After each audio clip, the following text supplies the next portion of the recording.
want to dedicate this lecture tonight to my Queen of the Nile, Jacqueline Van Sertima.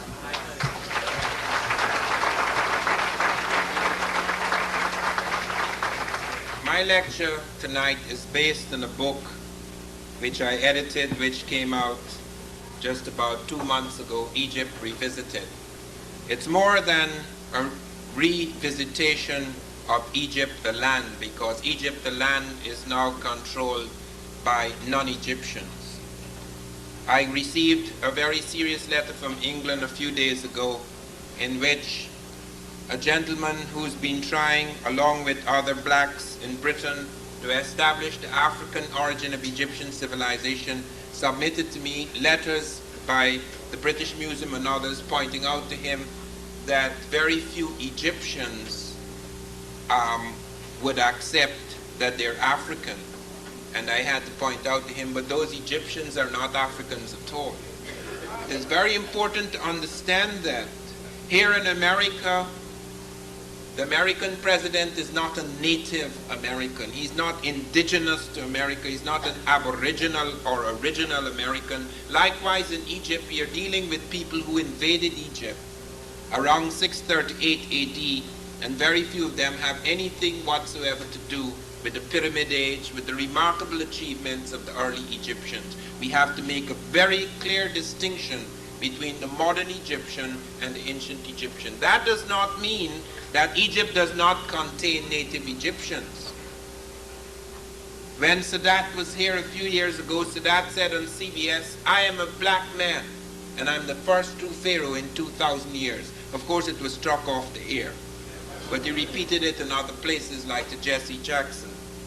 Now, the battle is being waged fiercely, very fiercely, even though letters were sent to me about 2 years ago inviting me to join the UNESCO International Commission for Rewriting the History of the World. Every time a letter arrives, first of all, they sent to ask me for my vita, which I sent. Then they sent to ask me what journal, what issues, what areas, what dates, what periods I would be interested in, which I laboriously told them in great detail what areas I would be interested in.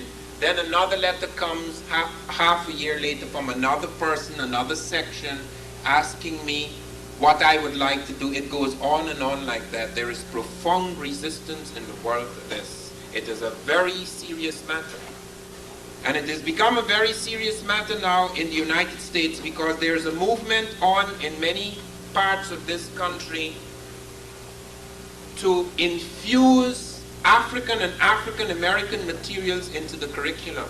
Thus it is that more and more I'm being invited to speak to all white audiences who come there politely and hope that they will have a chance to contradict or to jeer, and then find that they have nothing much they can say that could contradict the evidence before them. It is amazing how little is known about the discoveries that have been made over the last 15 to 20 years. The big debate about this question arose in 1974 when for the first time Sheikh Anta Diop of Senegal and Théophile Obenga of the Congo came to the UNESCO to give their version of the story. This was the first time a world body, a world historical body, a world body set on historical reconstruction actually invited Africans to say something about their own history. It was a very important meeting.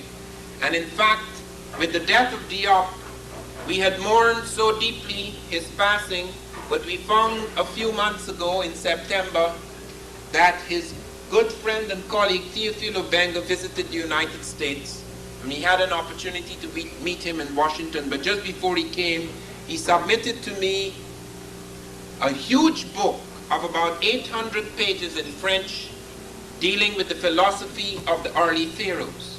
This is a stunning book, and in this volume you have a translation in English, in beautiful English, by two remarkable women, Elizabeth Clemens and Irene D'Almeida, which tries to capture the essence of the work on the philosophy of the pharaohs. And the one thing that emerges, and emerges with great clarity, is the fact that the thinking of the early Egyptians is very African.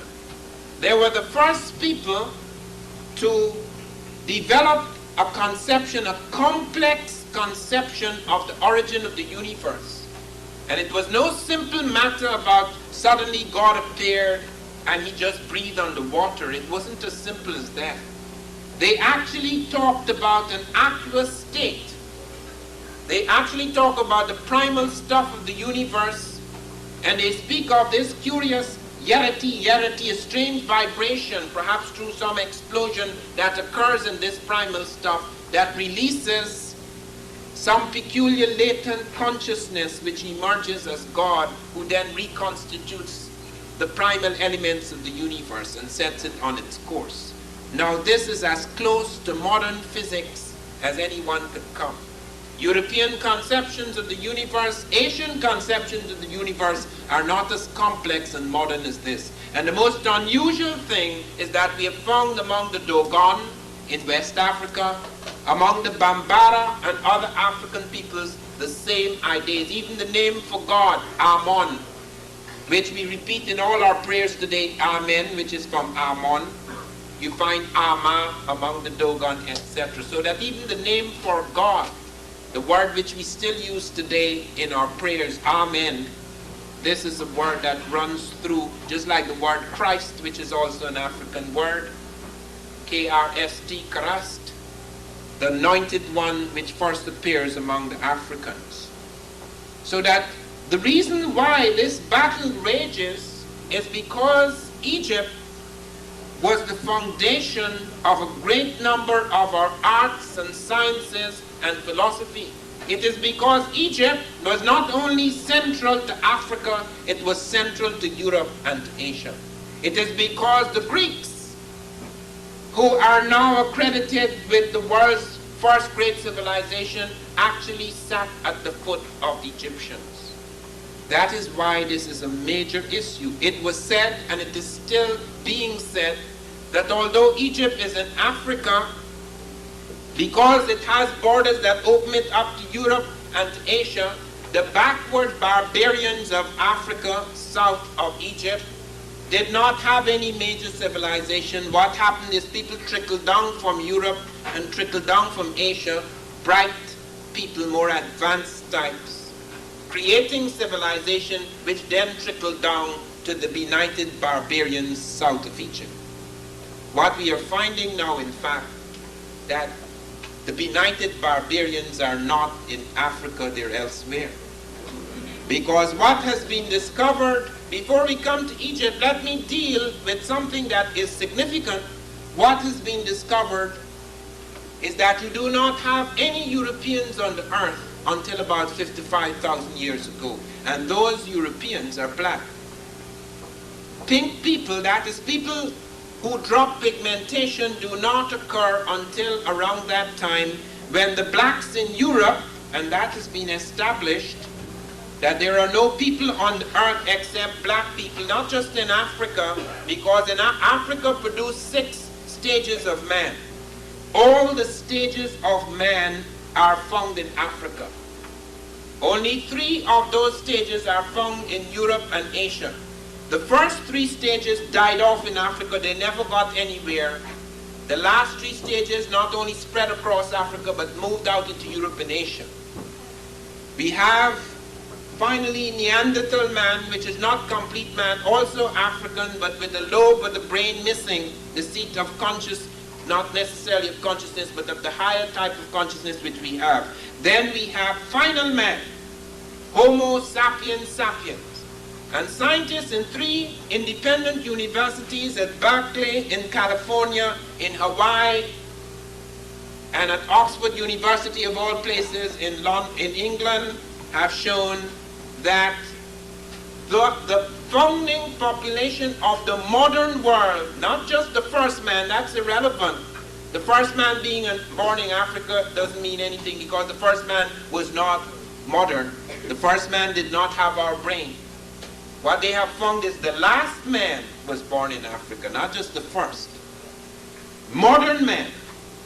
What scientists have recently discovered as a result of the study of DNA polymorphisms is that all man now living on this planet is descended from a black woman who lived about 140,000 years ago.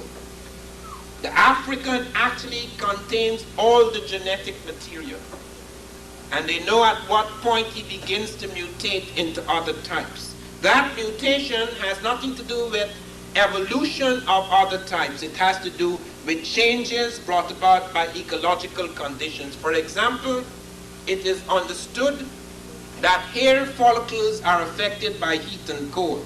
Where there is great heat, hair tends to be short so as to allow heat to escape. Where there is great cold, heat tends to be long in order to protect the neck from cold.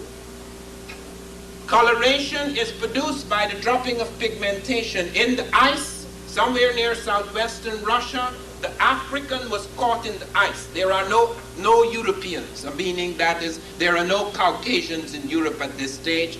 During the warm interstadial, there are only black people in Africa, in Europe, and in Asia. Eventually, however, as a result of the Ice Age, black people who produced albino types, which is a mutation which does not survive easily in Africa because albinos do not have protection, melanin protection against the sun, and are destroyed very quickly, but in the ice it became an advantage, so that albino type became the dominant type.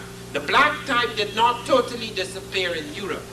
Thus, when England was invaded by the Romans, they found one of the Roman generals noted, Pliny remarks on it, that the Roman general noted that there were some black people in Britain, actually native to Britain, black people living among the pink skin types, so that sometimes pigmentation was retained. You also find pigmentation retained among the Eskimos because pigmentation became a disadvantage in the ice, not in temperate zones which we live in now, but in the ice, because you could not easily mineralize the bones if you had a screen against the sun, because the sun did not come in easily into the skin in the ice age. So that you have to have something that would enable the most of the sun to come into the skin. Hence, melanin became inactive in types which later became called Caucasoid or Cro-Magnon. Now, other changes began to occur, things like the narrowing of the nose, because now a narrow nose breathes more freely in the ice. The broader, expansive nose is more adapted to tropical regions. This thing has nothing to do with inferiority or superiority. These are merely the responses to ecological imperatives. What has happened, however, over the centuries, particularly the slave trade, has placed certain values, certain properties on certain people with dark skin and light skin. These are the later myths of man. They have nothing to do with science. And we have built whole cultures upon them. Even a person's life can hang upon the shape of their nose or the color of their skins. These are later diseases of the mind. They have nothing to do with science. But the Egyptian thing was very serious because after the slave trade, it was assumed that black people were basically inferior. They had been conquered, their worlds had been shattered, their empires had disintegrated. European diseases descended like the plague on Africa in some places, like in Tanzania. Europeans introduced rinderpest, not deliberately of course, but that disease killed 5.5 million head of cattle in one area. As a result, the people died because the cattle was central to them. We have found areas in Tanzania where we found Africans were smelting steel 1,500 to 2,000 years ago. Steel! In the middle of the Iron Age, and machines superior to the European machines achieving temperatures of 1,850 degrees centigrade, whereas Europe never achieved such temperatures until the end of the 19th century. The Africans were doing it in the 5th. And these machines were able to produce a fine bloom of carbon steel in a single-stage process, whereas even in the middle of the 19th century, Europe had to produce it in 2 crude stages. the sintering of solid particles before they could reach the final stage of fine carbon steel. They have found astronomical observatories in Africa, in Kenya, going back to 300 years before Christ. They have found breakthroughs in medical science in Africa. They found Africans using aspirin hundreds of years before us. The Bantu people using Salix capensis, which is salicylic acid. They found the Africans using tetracycline as an antibiotic 14 centuries ago, when we only started to use it in the 1950s. It's found in Nubia, in the bones of Africans. The lowest incidence of infectious disease in an ancient population where tetracycline was found. They found Africans who had developed eye cataract surgery at a time when nobody was performing eye cataract surgery. They found Africans invented the first drug to treat hypertension and psychotic disorder, reserpine. The Africans produced the most effective drug to deal with diarrhea, which we now call cowpectin. We don't even know where it came from. They found Africans had invented the vaccine long before Jenner, that the smallpox vaccine, a specific and complex vaccine, had actually come into America through the slave Onesimus. Cotton Mather, his slave master, reported upon it. They found that one of the most effective things in the early treatment of eye diseases, physostigmine, was created by Africans, and that in this country, African Americans synthesize physostigmine, which we're using for certain eye diseases. We don't even know about that. Even our Coca-Cola comes from the cola nut drink, the most famous drink in Africa, which is now the most famous drink in the world. It has a little more fizz in it. Coca-Cola company only learned recently that it had something to do with the Africans, just as the most famous cartoon character, that the first thing that hits you in the morning, Bugs Bunny, that's not a white bunny or a gray bunny, that was a black bunny. It comes the butter rabbit stories that came out of the Bantu in Africa that traveled with the slaves into the South. Picked up by Joel Chandler Harris and then changed by Walt Disney. And then whereas the animal, the major animal whom the rabbit outwits in Africa, becomes Elmer Fudd. You can't even see it. It changes. There it is and there it's not.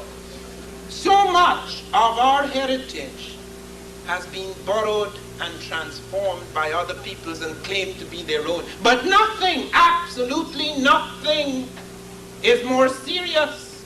Nothing has affected world consciousness and world development and world science more than what Africans did in Egypt. That is why it is deadly serious.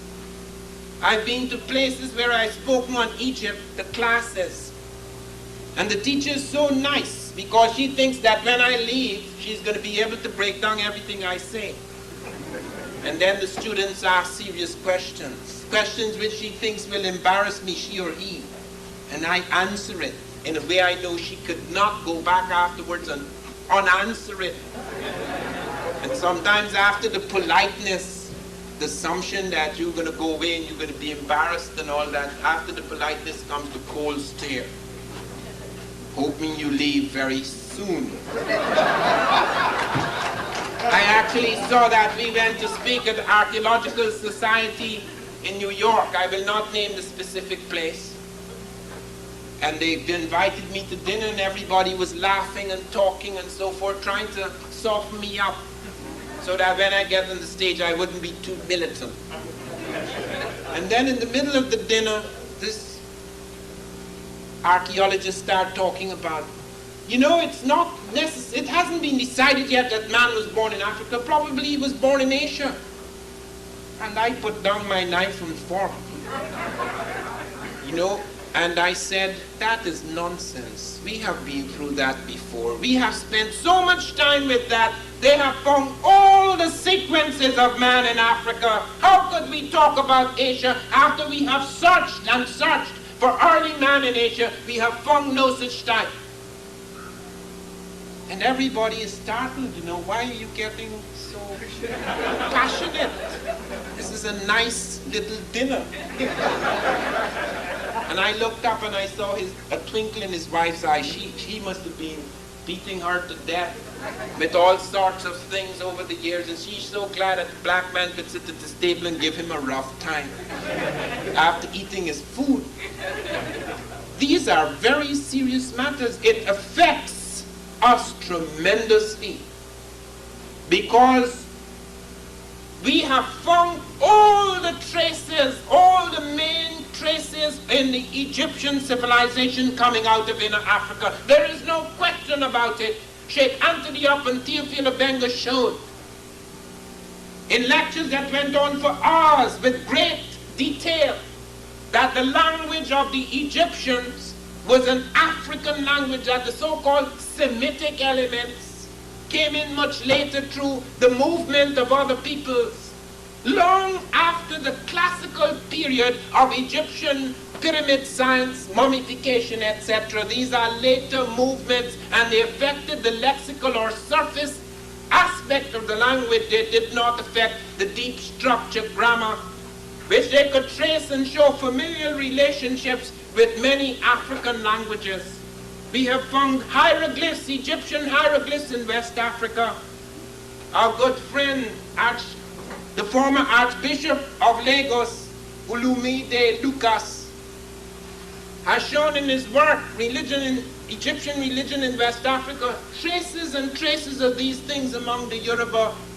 We have found the Dogon, who ran away when they heard the Europeans were attacking and destroying their people. They ran into the mountains.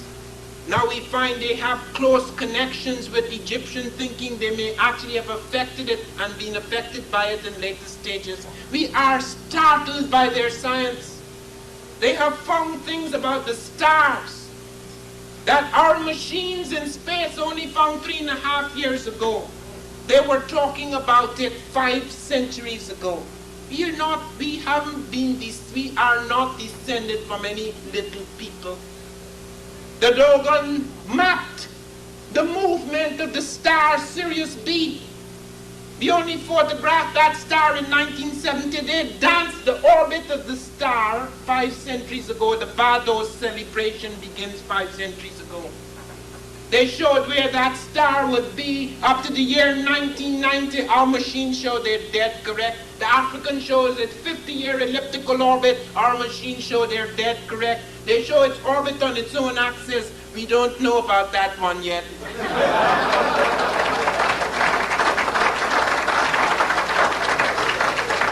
They pointed an object flashing and darkening, contracting and expanding within the region of Sirius B. Do you know when we found that? 3.5 years ago. It's a dwarf nova in the region of Sirius B. They call it the egg of the world. The movement of the French into Egypt, the attack in the early 18th century or the middle of the 18th century brought people in like Volney. And when Volney looked at the pyramids and he looked at the Sphinx, he said, these Negroes who now are the objects of our contempt, these were the masters, the makers of our arts and sciences. And he wasn't talking through his hat. All the Europeans who had written about the Africans in the early times had no doubt that they owed much of their science and thinking to the Africans. You look at the Greeks. The Greeks talked of the Egyptians. Herodotus said they were black-skinned and woolly-haired. Others, as Diop has quoted, more than a dozen sources quoting what these Egyptians were. And the Greeks came at the end of the great classical era, after all the pyramids were built, after the marvelous things like the Sphinx and the great mummies, etc., and the Europeans, the first Europeans who came to Africa, around 500 BC, 300 BC rather, because the Persians came around 500, the Greeks under Alexander came around 300 BC. And those Europeans did not despise the Africans, they worshipped them. Do you know who was their god? The African god Zeus went into Greece Do you know who was the mother of God? Do you know who was the major female figure in the world, not just in Africa, but in Europe? Isis, who married Osiris. You have Isis shrines in Greece, Isis shrines in Rome, Isis shrines in Britain. Even the lunatic Caligula built a shrine to Isis. And do you know who was worshipped as the mother and child for hundreds of years before Michelangelo appeared in the scene and started drawing his family as Jesus? Isis and Horus, the mother and child. That's the beginning of the Black Madonna and Child in Europe. And it was to run right across Europe. And the Europeans worshipped blackness because the Egyptians had made black the divine color. Do you know who the Greeks made the goddess of wisdom? Minerva, a black woman. Whom did they make the goddess of chastity? Artemis, a black woman. Who was the enchantress in the Odyssey? Circe, a black woman with African features. You could see it on the early Grecian vases. Who was Andromeda, who married Perseus, the Greek hero. You could see on vases, although she has European features, she's painted black because black was thought to be the color of beauty. And look at their other Medea, who had Jason win the Golden Fleece, is represented as a black woman.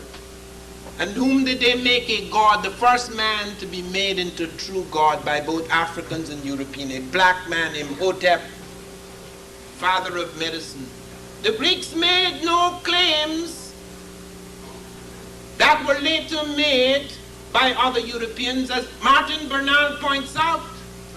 It was not until 1830 that there was a deliberate, sustained intellectual attempt to deny the black contribution to ancient Egypt because it made Europeans feel ashamed. So there was a sustained attempt, which is sustained up to this day, to try and deny the African his contribution to the major civilization in the world. They've even argued that Mesopotamian civilization or Sumerian civilization precedes the Egyptian. It is not true. The earliest thing we have found in Mesopotamia is about 2600 BC, whereas the earliest dynasty in Egypt, conservative estimate, is 3100 BC, and we have found in 1962 the American team under Bruce Williams and Keith Seal discovered an African pharaoh, an African pharaonic dynasty preceding the Egyptian, before the first Egyptian dynasty.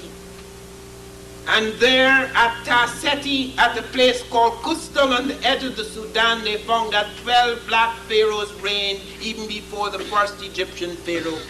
And that all the major elements that were to be the foundation of pharaonic civilization in Egypt had been planted by the blacks. They found the palace facades that will later appear in Egypt there among the blacks. The palace erects there already among the blacks.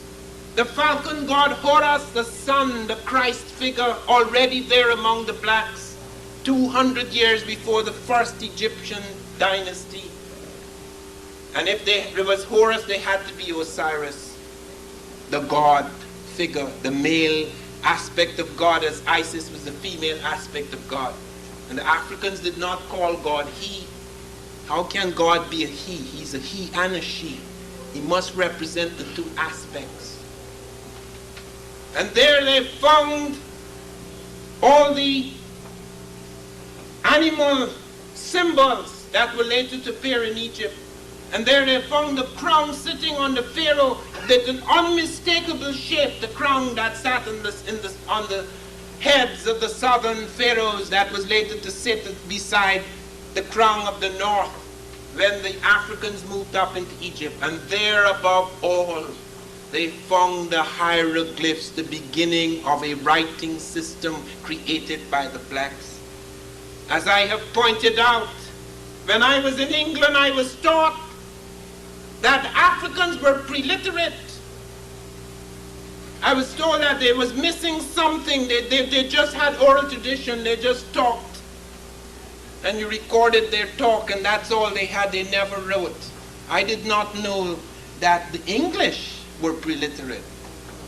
The English have no script, you know. The English do not have a writing system. We have English songs. English doesn't have a writing system. This is Roman.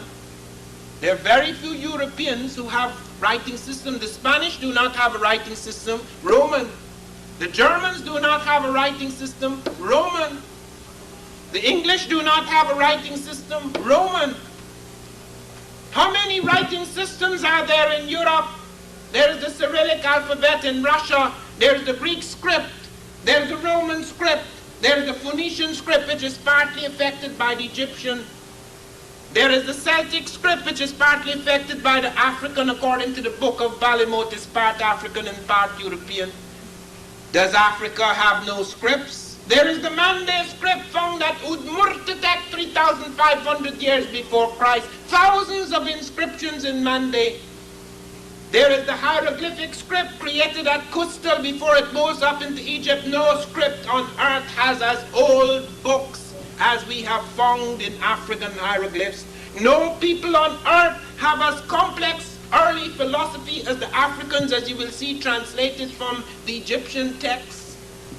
The Book of the Coming Forth by Night and Day and other pyramid texts, etc., which deals with the origins of the universe in very complex terms. No people have an earlier literature in medicine.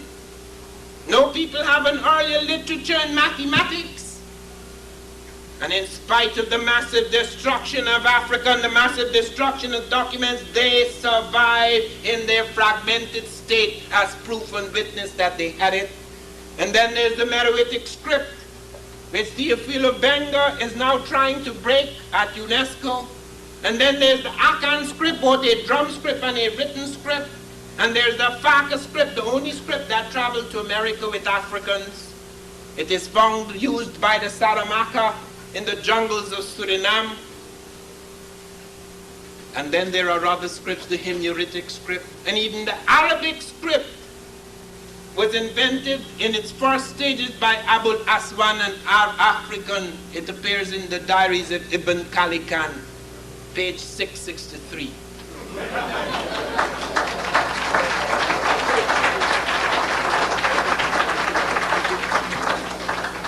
And let us deal with the question now, the scientific question, who were the Egyptians? First of all, Sheikh Antioch went to the museums where they had mummies. No people on earth survive, no people on earth have been preserved as long as the African. There is no European mummy, no European body that is more than 150 to 200 years. The Russians have recently caught up on mummification. The Russians have preserved Stalin. I think they have preserved Lenin too, I'm not sure. But they have preserved most of their recent leaders. When my prime minister died, president, etc., Burnham died, we sent him to Russia because we knew the Russians had learned the mummification system from the Egyptians. Unfortunately, our machine, our refrigeration unit broke down before he got to Russia, so the Russians had to burn him or send him back home. I can't remember which, I haven't seen him since. But we have the most well-preserved bodies on earth. I will show you when we come to the slides a black woman, an African princess in Egypt who died 4,000 years ago. You can still see her hair. You can still see her skin. You can still see her teeth. There is no such thing anywhere on earth. Nowhere in Europe can you find anyone preserved more than 150 to 200 years. So you can test the skin as Diop did. He took square inches of skin from the mummies in the Museum of Man and he put it in his lab. Sheikh Anta Diop was an extraordinary man. He went out to Paris and he worked in the most advanced nuclear lab in Europe under Frederick Joliot-Curie, who was the son-in-law of the couple who invented or discovered radium. He built the first radiocarbon lab in Africa. He told me when we were in London, he said, Van, I actually saw the mummy of Ramesses II. Very black as I am. And Sheikh Anta Diop was royally black. And he said, when he came back from the experiments in Paris, he was so gray. They pumped him with far more gamma rays than was necessary. Even then, he said it was still possible to get the melanin content in the skin. And when he asked them permission to do it, they said, no, it would destroy the mummy. 1 square inch. And yet all these scientists fooling around with the mummy. Then Sheikh Anta Diop brought up a very serious question. He wrote me and said, do you know we have found something in the body of Ramesses II that supports your theory that Africans were in America before Columbus? Do you know we found tobacco in his belly? And I wrote him back and said, no, that's not a proof, because it's just an assumption that tobacco is American. Because I have shown that tobacco was both African and American, and the Nicotiana tabacum is American, but the Nicotiana rustica is African. Could you test the tobacco, please? He went back and asked them for the tobacco. No, sir, don't touch anything here. But do you know what happened? Everybody stopped working. Not a word. 48 labs in Europe involved in studying Ramesses II, and everybody suppressed their reports. They sent around a rumor in Egypt to say they're not sure that that's the body of Ramesses II anymore. I got the Egyptian Minister of Culture sacked, so I'm told, a few months ago when we had this big fight in Dallas, because when we were trying to establish this Egyptian issue, they have these big things in the museums, and there's no relationship to blacks at all. And we made a big issue about it, and this clown, who should have kept his mouth quiet, jumped up and said that Egypt is beyond black or white. They have nothing to do with that we have nothing to do with that, his grandfathers. As if he has anything to do with the native Egyptian who created this incredible thing. And the Greeks knew what they were dealing with. They saw them, they were not guessing. They saw these people, they fought with them, they conquered them, they lived with them, they admired them, they took from them. Every major Greek scholar went to study in Africa, as today I, out of my shattered and fragmented world, must go to Europe, both to learn and unlearn my lessons. Then in that time did the Greeks go to Egypt. Thales of Miletus, Democritus, Pythagoras, Eudoxus, Anaximander, Anaximenes, Heraclitus, they all poured into Africa to study. Pythagoras, according to Isaac Newton, the great European scientist, spent 22 years studying in Africa, as much time as I spent in America. 22 years. Then he comes back talking about the Pythagorean theorem, the thief. And then he goes and helps build a medical school at cost, and the harmony of opposites comes out of the Egyptian system, the hot and cold treatments. And Isaac Newton pointed out that the Africans prefigured him before he reached that synthesis of the sciences. He said the Africans knew about gravity. Nobody even thought about gravity.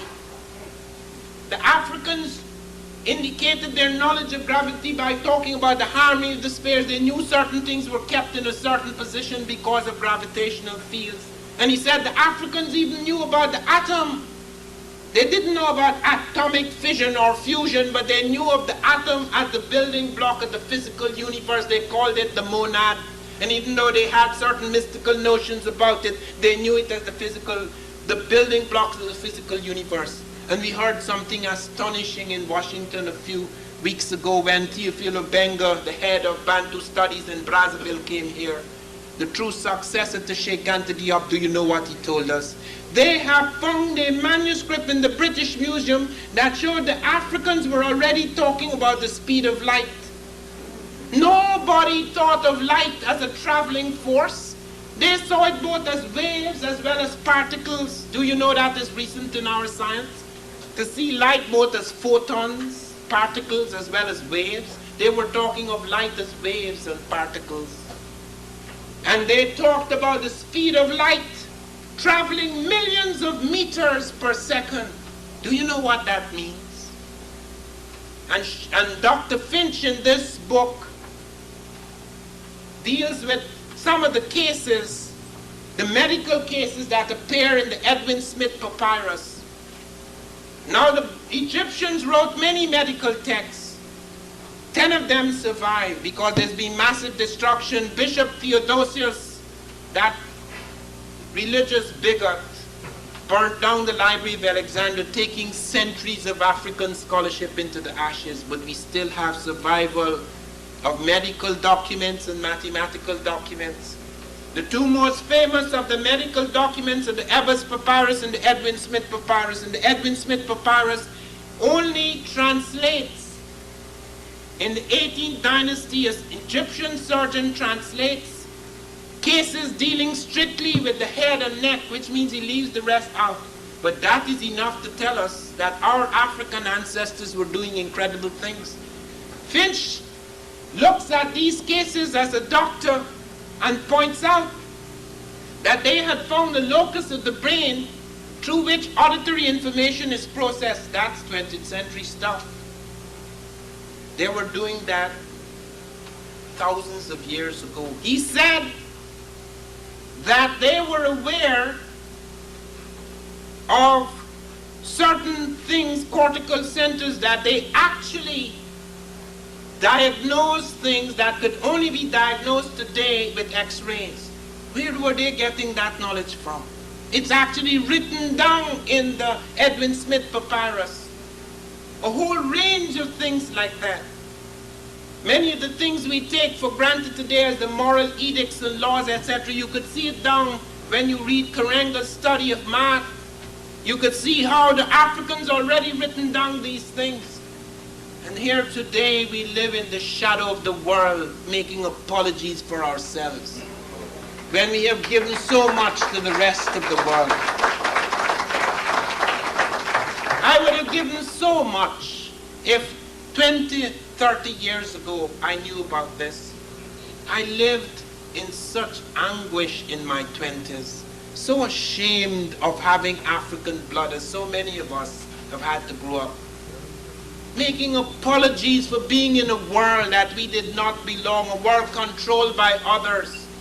And that was all right because one can live in captivity. That doesn't matter so much, but to know that one's mind is imprisoned. To know that even when you allow people freedom, the oppression of the mind is so great, their ignorance of themselves and of what they have done and what they belong to, their connections are so shattered that they feel like non-people. That is why we go back to this history, because it makes us whole again.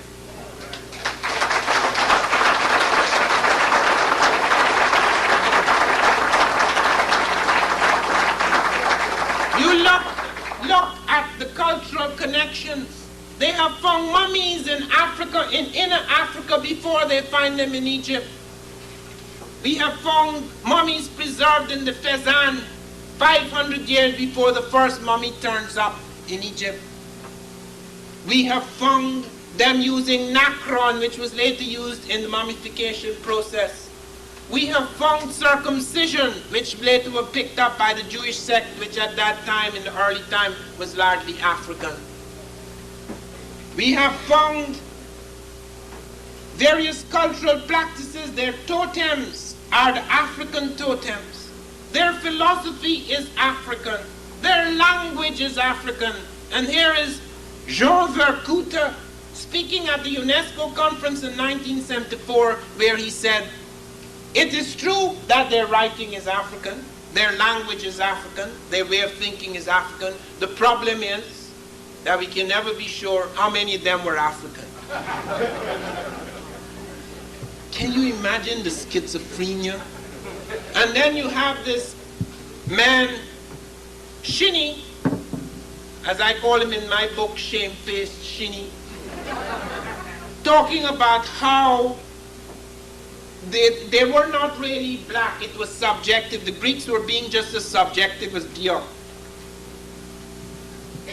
That these are not really black people. They're just a little dark like the Italians. Anything, the Negrophobia, the horror of it, to accept, that's why they blew off the Sphinx's nose. Standing there, and there is this godlike figure, broad-browed, broad nose, broad lips, broad cheeks, looking down with his broad vision on their littleness, contracted in the sands under this great godlike figure, and they shot off its nose and chin. It was through the work of Sheikh Anta Diop, and I had something to do with it too, because we had this international telephone link-up in which we had to persuade the modern Egyptians who are not real Egyptians to ask the British to return the splinters of the Sphinx chin and nose. The British eventually returned the pieces, saying that it was on permanent loan. And we may have to blow off the nose again after the Arabs reconstruct it if they don't get it right.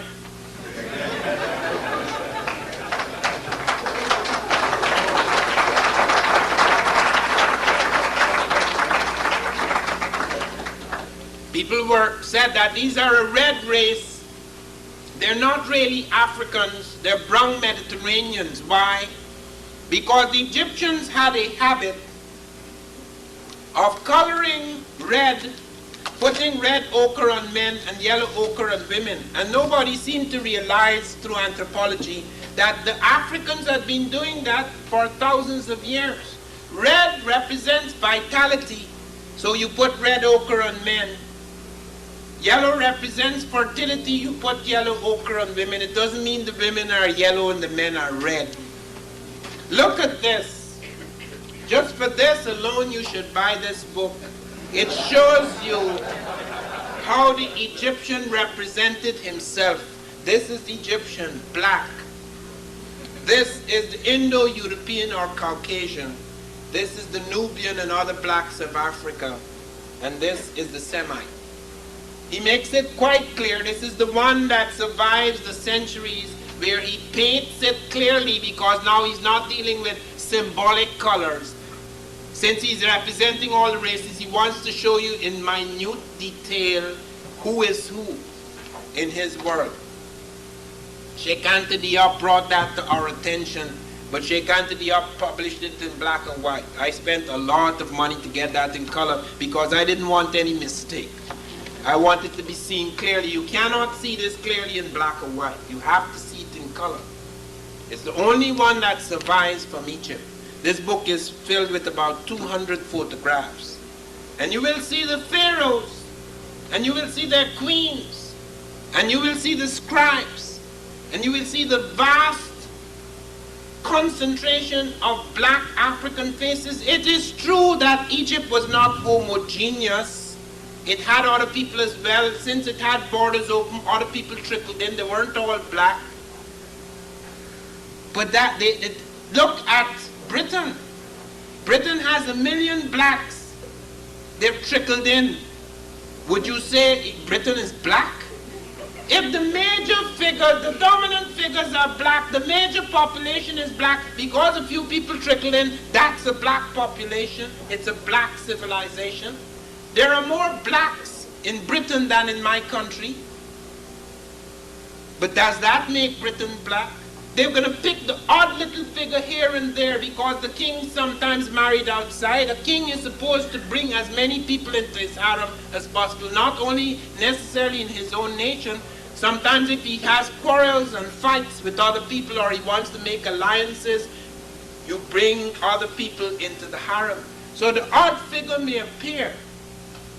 And then it even becomes more so during the later dynasties when there are invasions. Egypt was invaded by many people. It was invaded by the Hyksos around 1660 BC, and for 150 years there are no black pharaohs until the blacks threw the Hyksos out of the place. And then came the Persians under Cambyses around 500 and 20 BC, ravaging all before them, laying flat the capital of the blacks, smashing noses and breaking up statues and temples. And then came the Greeks, who respected the African, even though they conquered him. Those were the major great Europeans who began to take African geometry, African medicine, African calendar. Who do you think created the day for us? You hear about Greeks and Romans. The Greeks and Romans turned it around, but where did they initially get it? The Mesopotamians and the Greeks. They did not measure the day as 365 and a quarter days. They did not know it was so accurate. They had 364 and 365 day years until the Egyptians, with their precise astronomy, established that the year was actually 365 and a quarter days. But the Africans introduced the leap year. We no longer have a leap year, by the way. We call it a leap year. It's just a leap day. Every 4 years we adjust our time by putting an extra day in February, whereas the Egyptians adjusted it by adding a whole year every 1,460 years to make it more correct. They were then left with 365 days. Do you know, they took out 5 days of the year, which we still celebrate. We don't even know where that comes from. Why does everybody get wild in the last 5 days of the year? The Egyptians did that. It starts with December the 25th, which Africans called the Day of Horus. Horus is the Christ. An African word, KRST, Christ. We don't even know that. We think the Europeans introduced Christmas. All that was taken from the earlier world. But the Africans, having days for the gods, festival days for the gods, were left with 360 days, which they cut into 12 days of exactly 30 days each. So they had regular months. Because later Europeans took that and changed it around and took the days, the quarter into February, and took the 5 into the rest of the year, we now have no longer regular months. We have 28-day months, 29-day months, 30-day months, and 31-day months. We need a rhyme in order to remember which is which. Geometry was developed by Africans along the Nile. They took the geometry. Herophilus is credited with pulse-taking shit. Dr. Finch shows in this study of the Edwin Smith Papyrus that pulse-taking was detailed by the Egyptians. It was not caught up by the Europeans until 1,000 years later. Yet they're the father of this and the father of that, and the father of this and the father of that. It is only within this century that first comes the political revolution, which is not finished.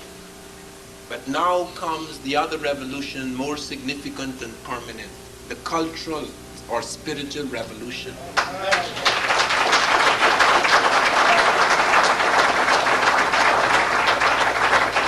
And it is important to note that these two things have to go hand in hand. We cannot advance merely by shouting big black slogans, because you may be big and black, but you may have nothing in your head. It happened in Africa, it happened with the Nigerians. Strong, powerful nation, oil and all sorts of things, seized power. And what they started doing, building all sorts of incredible white elephants. They could have transformed Nigeria. They could have transformed Africa if Nkrumah or people like that or Sheikh Antioch had that wealth at their hands and that vast country. They could have transformed the black world because they had something up here. This is the universe.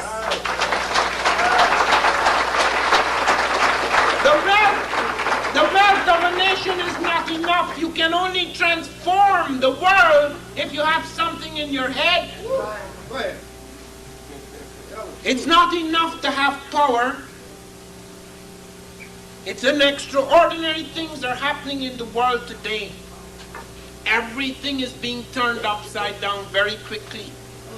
But those things had seeds in an earlier time. It is just that it's finding focus in a man that enables us to see this revolution occurring, we have to find such types of men in our own world. Okay, it doesn't stop there, because something revolutionary is beginning. We are finding things in Africa every other month that is startling. It was reported by Dr. Finch. They found a cobbled road in the Congo 50,000 years. We don't even know what to do with that. They found a mine, mind you, in Zimbabwe, I think it was.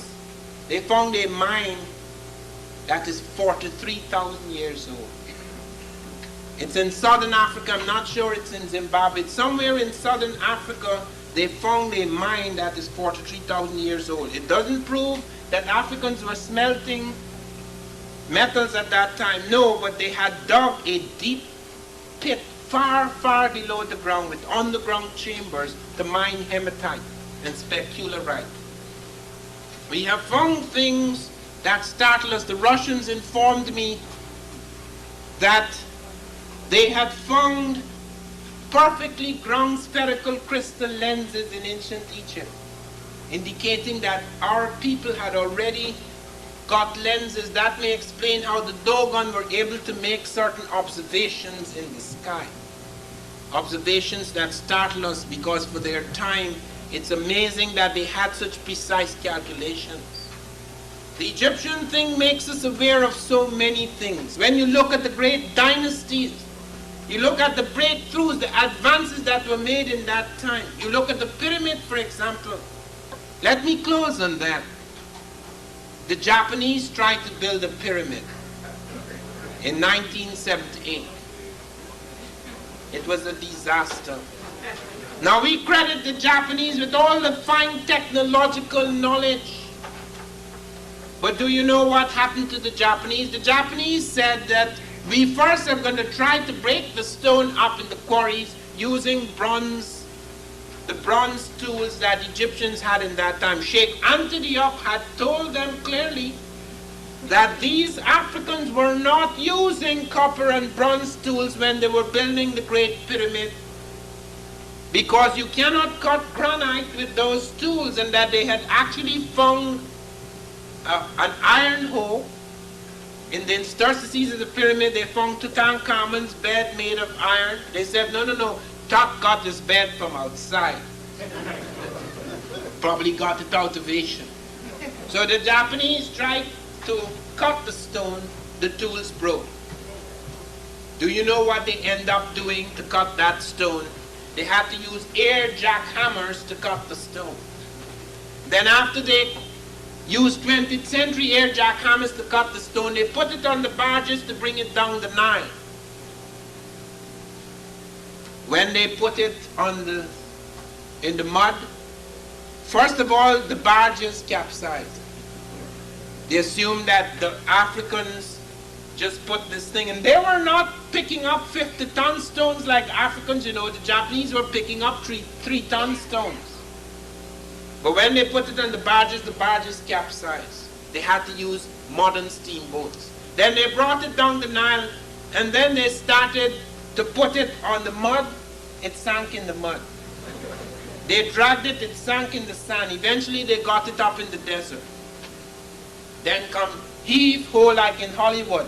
Can't work. Would not work. They could not put those stones in alignment. The stones got cracked. The stones shattered. The stones were messed up. When we go to the African pyramid and we go on the base of the pyramid, we found the casing stones are absolutely perfect. The Japanese tried to cheat. In the morning when they thought nobody was looking, they brought in their helicopters.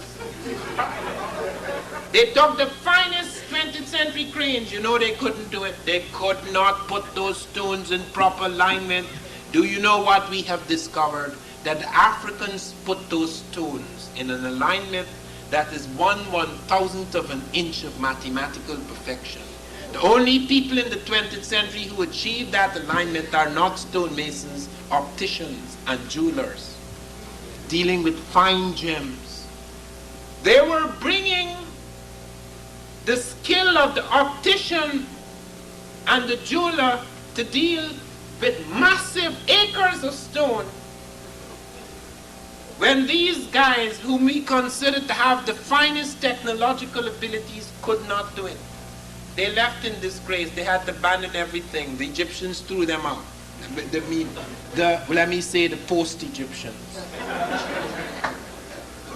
So that pyramid is an astonishing thing. You cannot even see it today. When it was finished, it had a polished limestone covering. It shone when the sun hit it, when the moon beamed upon it. It shone like a star upon the earth. You could see it across the Sahara, hundreds of miles away, like a star upon the earth. There is nothing built since like that.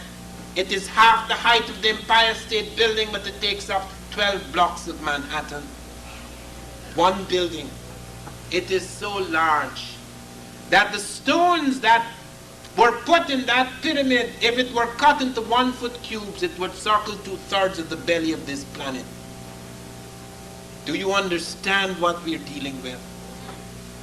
But it was possible to those Africans because at that point in time, the African thought of himself in a certain way. This is very important. They did not have television sets and radios and spaceships, but they had an extraordinary sense of wholeness. They had incredible spiritual power, a sense of the majesty of spirit.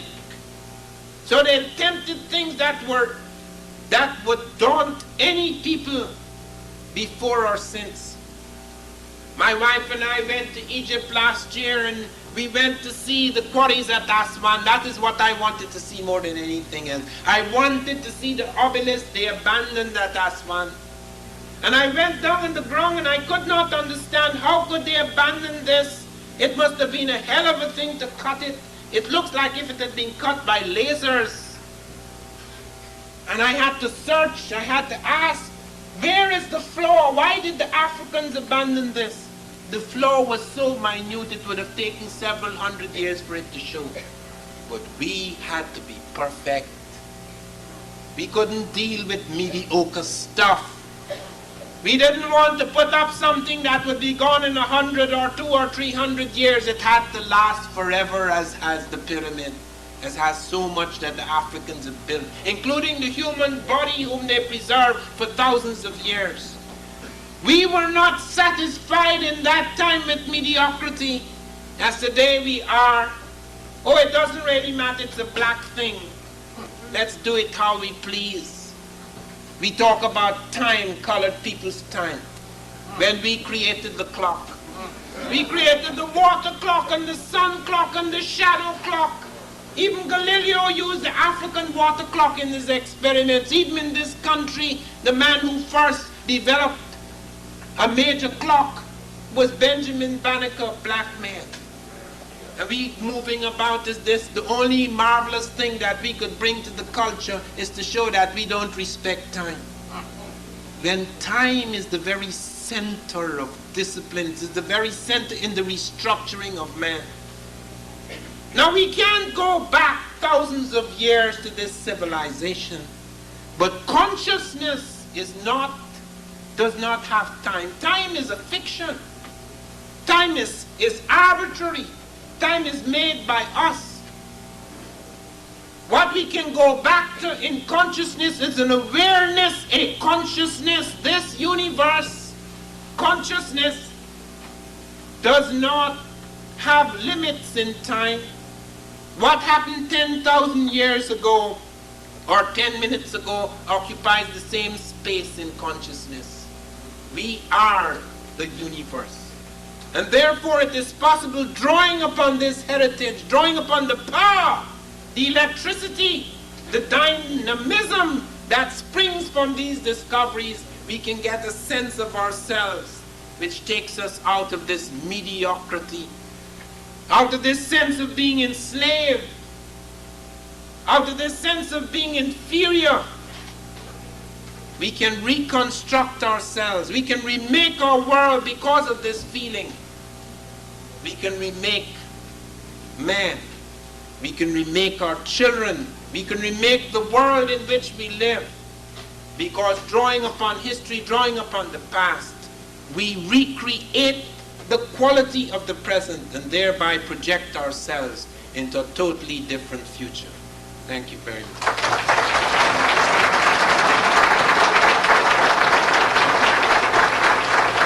Dr. Ivan Van Sertima.